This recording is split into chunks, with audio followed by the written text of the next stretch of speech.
Editing ಜೊತೆಗೆ ಒಂದು ಪಾತ್ರವನ್ನು ಕೂಡ ನಿಭಾಯಿಸಿದ್ದೀರಾ. Trailer launch ಇವೆಂಟಲ್ಲಿ ಹೇಳಿದ್ದೀರಾ. ಇನ್ನೇನು ರಿಲೀಸ್ ಆಗ್ತದೆ ಏಪ್ರಿಲ್ 19th, ಏನು ಹೇಳ್ತೀರಾ? ಎಲ್ಲ ಮಾಧ್ಯಮ ಮಿತ್ರರಿಗೂ ಆಮೇಲೆ ವೇದಿಕೆ ಮೇಲಿರೋ ಗಣ್ಯರಿಗೂ ನಮಸ್ತೆ. ರತ್ನ ನಿಜವಾಗ್ಲೂ ರತ್ನನೇ ಅಂತ ಹೇಳ್ಬೋದು ಅಪ್ಪು ಅವರು.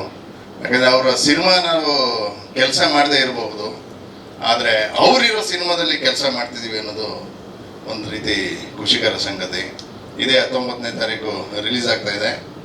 ಇನ್ನೇನು ನೆಕ್ಸ್ಟ್ ವೀಕು ಮೋಸ್ಟ್ಲಿ ಅಪ್ಲೋಡಿಂಗ್ಗೆ ಹೋಗ್ತೀವಿ. ಡೈರೆಕ್ಟ್ರು ನಾನು, ನಮ್ಮ ಹಳೆ ಸ್ನೇಹಿತರು ಡೈರೆಕ್ಟ್ರು, ಅವ್ರದ್ದು ಒಂದು ಕಂಟಿನ್ಯೂ ಅವರ ಬಿಗಿನಿಂಗ್ ಸಿನಿಮಾಯಿಂದನೂ ನಾನು ಎಡಿಟಿಂಗ್ ಮಾಡ್ಕೊಂಡು ಬಂದಿದ್ದೀನಿ.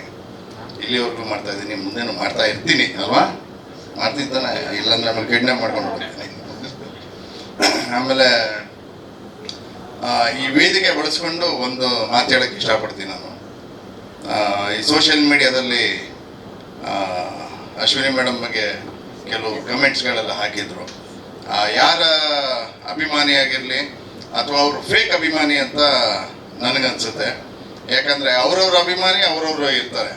ಹಾಗಾಗಿ ಈಗ ಈ ರೀತಿ ಒಂದು ಬೇರೆ ರೀತಿಯ ಕೆಟ್ಟ ಪದಗಳನ್ನ ಬಳಸ್ಕೊಂಡು, ಯಾಕಂದರೆ ಈಗ ಯಾರು ಅದನ್ನು ಟೆಕ್ಸ್ಟ್ ಮಾಡಿರ್ತಾರಲ್ಲ, ಅವ್ರ ಮನೇಲಿ ಒಂದು ಹೆಣ್ಣಿರ್ತಾರೆ ತಾನೆ, ಅವ್ರಿಗೂ ಒಂದು ತಾಯಿ ಇರ್ತಾರೆ, ಅಕ್ಕ ಇರ್ತಾರೆ, ತಂಗಿ ಇರ್ತಾರೆ, ಮಡದಿ ಇರ್ತಾರೆ ಅಲ್ವೇ, ಸಹೋದರಿಯರು ಅವ್ರಿವ್ರು ಎಲ್ಲರೂ ಇರ್ತಾರೆ. ಹಾಗಾಗಿ ಹೆಣ್ಣನ್ನು ಗೌರವಿಸಿ, ಆಮೇಲೆ ಅವರವರ ಅಭಿಮಾನಿಗಳೇನಿದ್ದಾರೆ ಅವರು ನಿಮ್ಮ ಏನು ಸ್ಟಾರ್ಸ್ ಇದ್ದಾರೆ ಅವರನ್ನ ರೆಸ್ಪೆಕ್ಟ್ ಮಾಡಿ. ಎಲ್ಲ ಕಲಾವಿದರೇನೆ. ಒಂದು ಸಿನಿಮಾ ಗೆಲ್ಲುತ್ತೆ ಸೋಲುತ್ತೆ ಅದು ಸೆಕೆಂಡ್ರಿ, ಬಟ್ ಒಬ್ಬ ಕಲಾವಿದನಿಗೂ ಅದೇ ರೀತಿ ರೆಸ್ಪೆಕ್ಟ್ ಮಾಡಿ, ಅವರ ಕುಟುಂಬಕ್ಕೂ ರೆಸ್ಪೆಕ್ಟ್ ಮಾಡಿ. ಯಾಕಂದರೆ ಅದು ನಿಮ್ಮತನನ ತೋರಿಸುತ್ತೆ. ನೀವು ರೆಸ್ಪೆಕ್ಟ್ ಕೊಟ್ಟರೆ ಆಟೋಮೆಟಿಕಲಿ ನಿಮಗೂ ರೆಸ್ಪೆಕ್ಟ್ ಸಿಗುತ್ತೆ. Take respect and give respect ಅಂತೀವಲ್ಲ, ನಾವು ಹೇಗೆ ನಡ್ಕೊತೀವಿ ಆ ರೀತಿಯೇ ನಮಗೆ ಇಟ್ಸ್ ಎ ಮಿರರು. ನಾವು ಥೂ ಅಂತ ಹೋಗಿದ್ರೆ ಅದು ನಮಗೆ ವಾಪಸ್ ಹೋಗಿರುತ್ತೆ, ನಾವು ಅದಕ್ಕೆ ಹೂ ಹಾಕಿದ್ರೆ ಅದು ನಮಗೆ ಹೂ ಹಾಕುತ್ತೆ. ಇಷ್ಟೇ ಡಿಫ್ರೆನ್ಸು.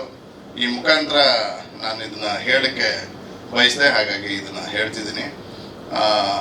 ಯಾರಿಗೇ ಕೂಡ ಕೆಟ್ಟದ್ದು ಬಯಸದೇ ಇದ್ದಂಥ ವ್ಯಕ್ತಿ ಅಪ್ಪು ಸರು. ಹಾಗಾಗಿ ಯಾರೇ ಅಭಿಮಾನಿಗಳಿರಲಿ, ಯಾವುದೇ ಸ್ಟಾರ್ಸ್ ಅಭಿಮಾನಿಗಳಿರಲಿ, ಯಾರಿಗೂ ಯಾರನ್ನ ಕೆಟ್ಟದ್ದು ಬಯಸಬೇಡಿ, ಒಳ್ಳೆಯವರಾಗಿರಿ. ಯಾಕಂದರೆ ನಿಮ್ಮ ಸಂಸ್ಕೃತಿ ಏನು ಅನ್ನೋದನ್ನು ನೀವು ಬರೆಯೋ ಬರವಣಿಗೆಯಲ್ಲಿ ಗೊತ್ತಾಗುತ್ತೆ. ಅದನ್ನು ಸದ್ಯಕ್ಕೆ ನಿಲ್ಲಿಸಿ, ಸದ್ಯಕ್ಕಲ್ಲ ಪೂರ ನಿಲ್ಲಿಸಿ ಅಂತ ಈ ಮುಖಾಂತರ ಕೇಳ್ಕೊತೀನಿ. ಜೈ ಹಿಂದ್, ಜೈ ಕರ್ನಾಟಕ.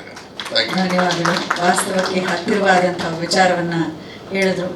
ಹಾಗಿದ್ರೆ ಸರ್, ಇನ್ನು ನಮ್ಮ SS TV ಸಿನಿಮಾ ಜಗತ್ತಿನ ಕ್ಷಣ ಕ್ಷಣದ ಸುದ್ದಿಯೊಂದಿಗೆ